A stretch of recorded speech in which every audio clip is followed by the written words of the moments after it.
Mercredi 25 février 2026, mesdames, messieurs, bonjour, bonsoir, bienvenue. Voici Hard Info Haïti Actualité. Ralph décrypte l'info en collaboration avec Alternance Média, Téléspiral et Cimedia Lab.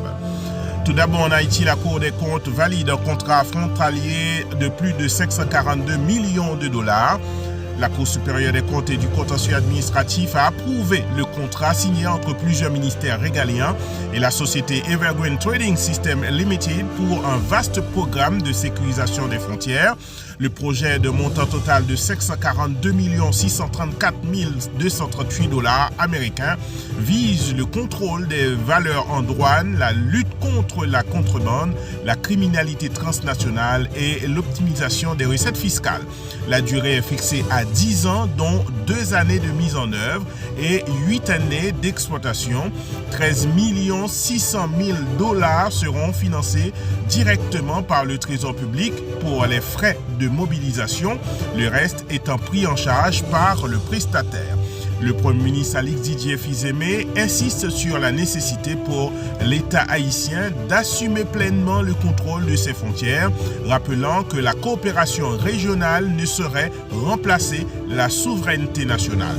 Ce contrat engage cependant l'État sur une décennie et soulève déjà des interrogations sur les mécanismes de contrôle et de transparence. On va dans le nord-est du pays pour parler sécurité, coopération sécuritaire renforcée autour du futur centre tactique. Le directeur général de la police nationale d'Haïti, André Vladimir Paraison, accompagné de l'ambassadeur du Canada et du représentant de l'Organisation des États américains en Haïti, s'est rendu à la base de Morne-Casse. Cette visite s'inscrit dans la mise en place du futur centre de formation tactique destiné aux unités spécialisées. Ce projet est présenté comme structurant pour l'adaptation de la police nationale d'Haïti aux nouveaux défis sécuritaires. La présence du Canada et de l'OEA confirme l'internationalisation du soutien à la réforme sécuritaire haïtienne. Retour du CNDDR, une structure controversée, réactivée.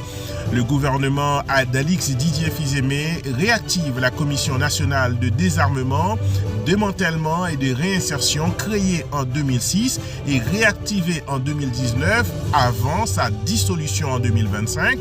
Gerda Prévillon en assure la coordination, entourée de Michel Jean-Marie Léonidas et le père Gardy Maisonneuve. Cette résurrection intervient dans un contexte où les groupes armés contrôlent encore de larges portions du territoire.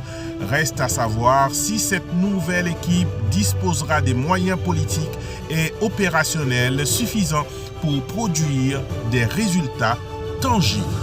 Parlons des gangs en Haïti. Vite l'homme innocent, toujours recherché par le FBI. L'ambassade américaine confirme que Vite l'homme innocent, chef du gang Crasé Barrière, figure toujours parmi les fugitifs activement recherchés par le Federal Office of Investigation. Une récompense de 2 millions de dollars américains est toujours maintenue. Son retrait temporaire de la liste publique avait suscité de nombreuses interrogations.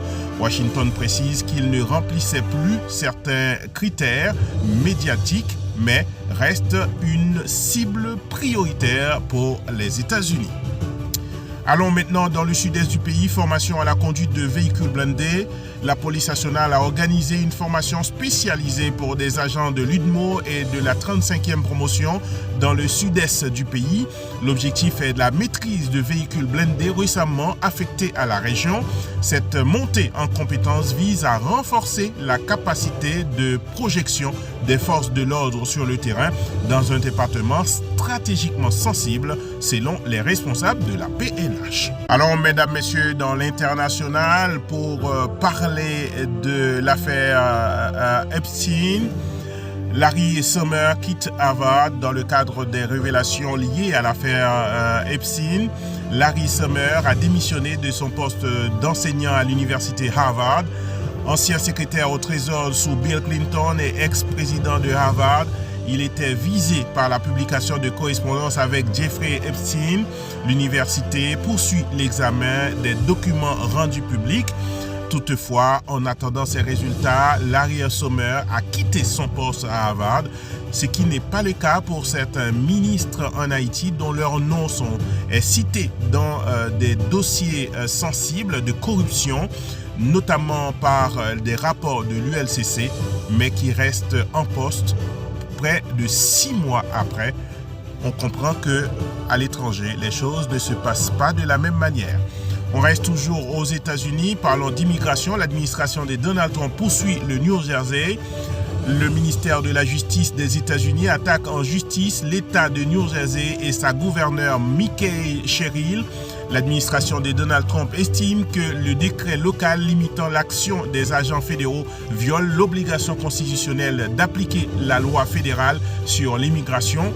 La procureure générale Pam Bondi dénonce une politique dite de sanctuaire mettant en danger la sécurité publique. Ce bras de fer judiciaire illustre la polarisation persistante autour de la question migratoire, surtout à l'arrivée de l'équipe de Donald Trump au pouvoir. Toujours dans l'international, mais cette fois en France, municipal à Paris, Rachida Dati quitte le gouvernement. Rachida Dati, ministre de la Culture, a remis sa démission au président de la République Emmanuel Macron afin de se consacrer pleinement à sa campagne pour la mairie de Paris. Créditée de 30% dans un sondage IFOP, elle affronte notamment le socialiste Emmanuel Grégoire qui le suit coude à coude dans les sondages. Cette démission clarifie le paysage politique à l'approche du scrutin municipal. Restons toujours à Paris pour parler du musée du Louvre. Après la casse du siècle, le musée du Louvre a un nouveau directeur. Christophe Leribaud prend la direction du musée du Louvre après la démission de Laurence Descartes. Elle a rendu sa démission après le cambriolage du musée du Louvre en octobre dernier, refusé par la ministre de la Culture Rachida Dati. Cette fois, c'est accepté par le président de la République et Christophe Leribaud est nommé à la tête du musée du Louvre.